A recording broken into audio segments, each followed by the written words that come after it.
What up, dude bros? I'm Brendan, and I got something to tell you. This June marks 5 years since I first made a YouTube video, my Nerf Thunderstorm review. But honestly, because I was 13 and just saying things willy-nilly and kind of low volume, let's just say that video was, even though it didn't have any dislikes, kind of crappy.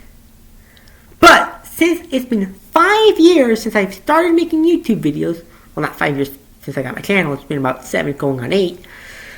I had it 2 years without any videos just to kind of like make comments and like videos I liked.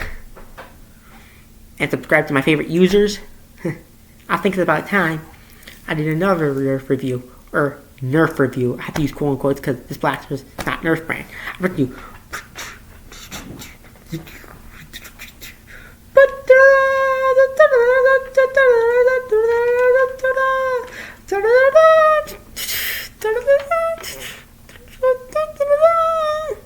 the Xshot Insanity Clip Mania. Terrible name, by the way. It's not clip fed, it's magazine fed. I think a better name for this blaster would be the Starbreaker. Last of the name. 10 years ago in 2015, Star vs. Force of Evil, one of my favorite Disney XD cartoons, came out. Well, not really. That's not really the logic.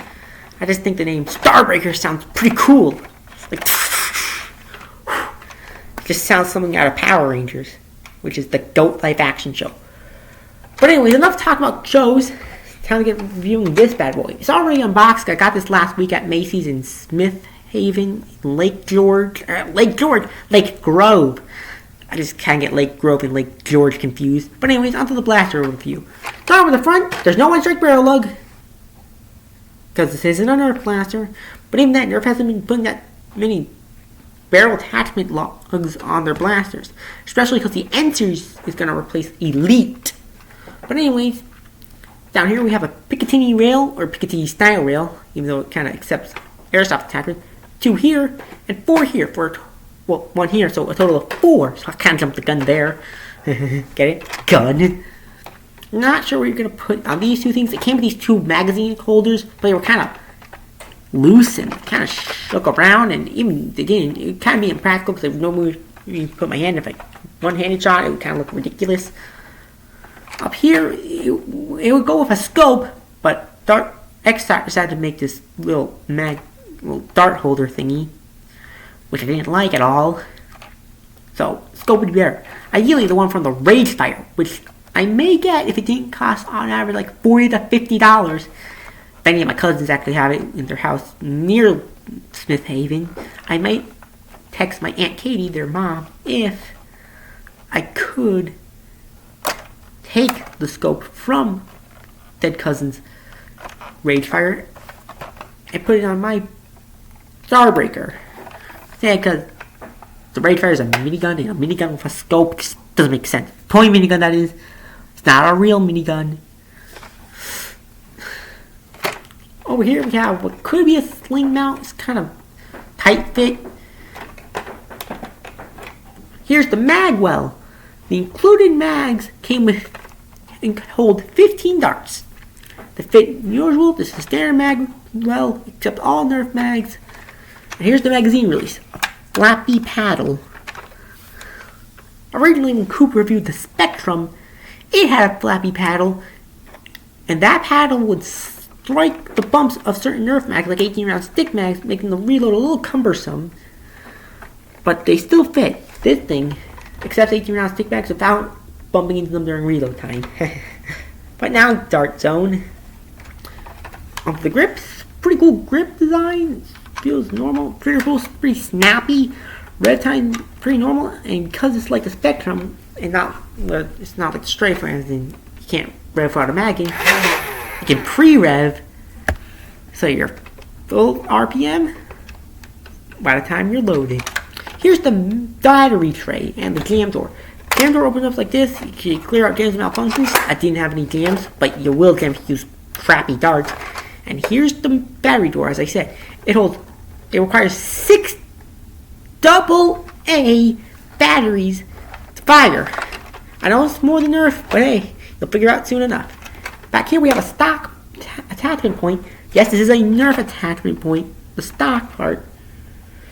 And it accepts N-Strike stock attachment points. The included one's kind of like a buffer tube stock. I would get it, but I feel a bit lazy. I don't want to have to go to my room while filming. It would look kind of awkward. The stock part it came with, like, not the buffer tube that I would attach here, the stock part that would attach onto the buffer tube. It's kind of shaky, but the length was pretty good. It's about the stock 8 stock length.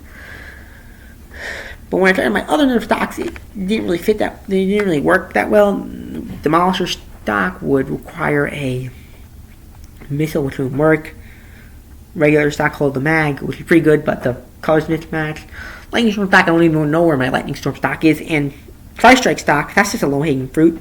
Not only would the colors not match, but the missile launcher wouldn't even attach, because these rails apparently can't accept Nerf attachments. Kind of weird, but still. Although I could, in theory, get an airsoft, worker, or even a freaking real steel stock. Okay, real steel might be a bit hard because this PSA, real guns are not toys. Nerf guns, as well as Xshot and Dart Zone, are toys. But real guns, you're not supposed to just be playing with them. They can actually cause pain, and you can get shot or arrested by an actual freaking police officer. And you better not try to do anything dumb with real guns, because you could wind up hurting yourself.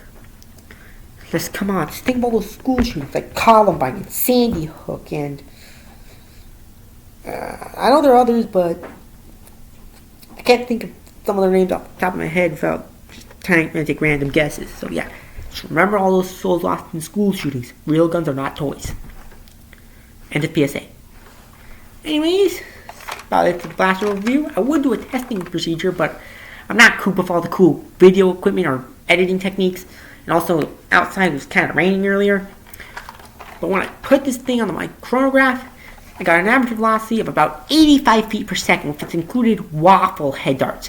I use quote unquote because they're not really waffle head darts. They kind of look like waffle head darts, but looks are deceiving.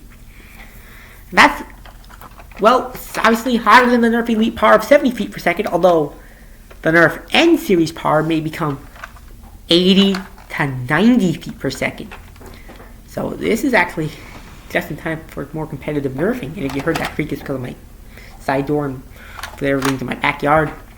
Yeah, I still live with my parents. I'm not graduated yet, so yeah. Overall, onto my opinion, this is phenomenal. I think this replaced the regulator as my primary. Well, if I get an actual grip that can fit on it, because my Nerf grips won't attach, and the Rage Fire scope, if any of my cousins have a Rage Fire, because I'm not using that weird dart holder thing because it's too kooky.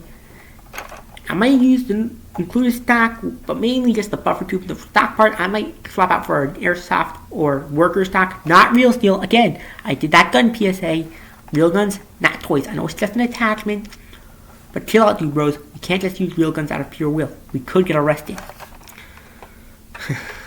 And if Coop actually reviewed this, he would definitely say the Spectrum has been dethroned. The Stryfe killer was dethroned.